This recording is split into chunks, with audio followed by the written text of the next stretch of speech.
Vice President Pence heads to Israel soon. That after President Trump's decision to move the U.S. Embassy from Tel Aviv to the capital, Jerusalem, a city long divided by religion, politics, and history. Our Scott Thuman is in Jerusalem.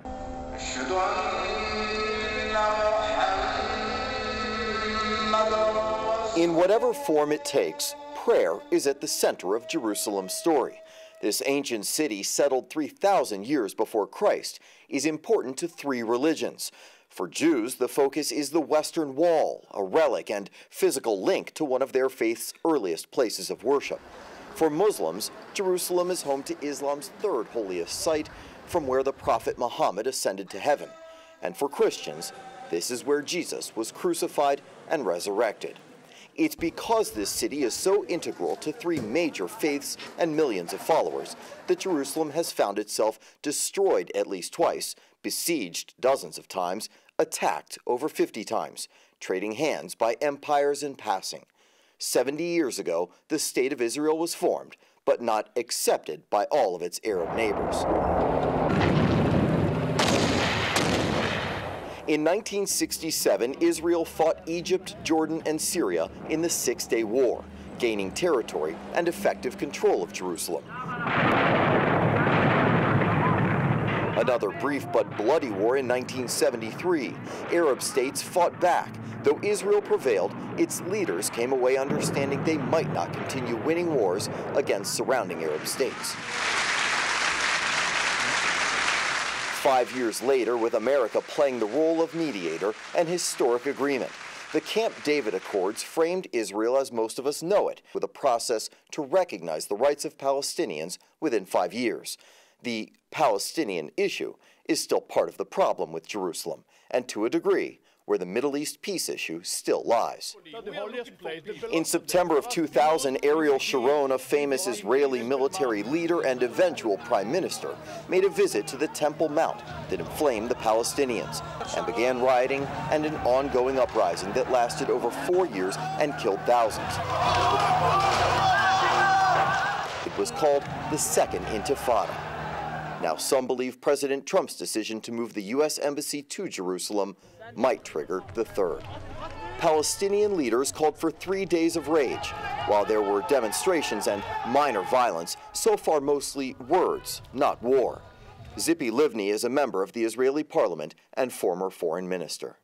We've seen some relatively tense times over the last few days, ever since the president's announcement. How do you see this playing out?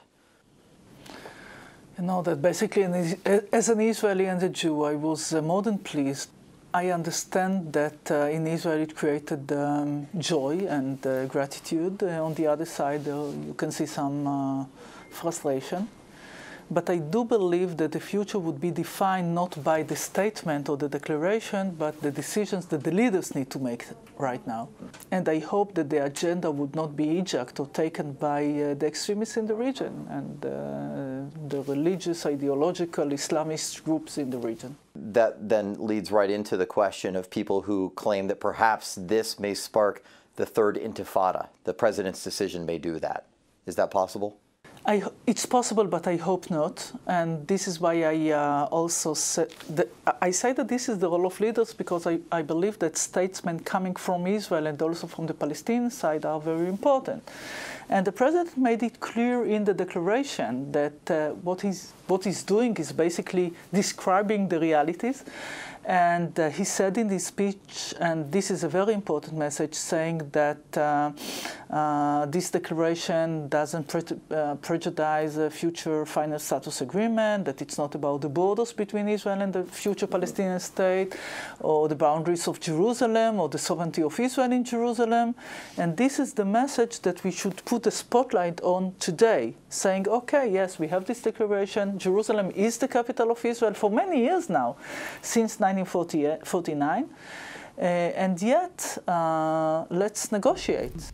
But that's what we're hearing from some on the Palestinian side. They say, in fact, this damages peace negotiations. It's their decision. The declaration itself shouldn't and doesn't damage peace negotiations. As long as the Palestinians, instead of focusing on the declaration, would focus on how to relaunch peace negotiations. And there is no excuse for terror, there is no excuse for violence.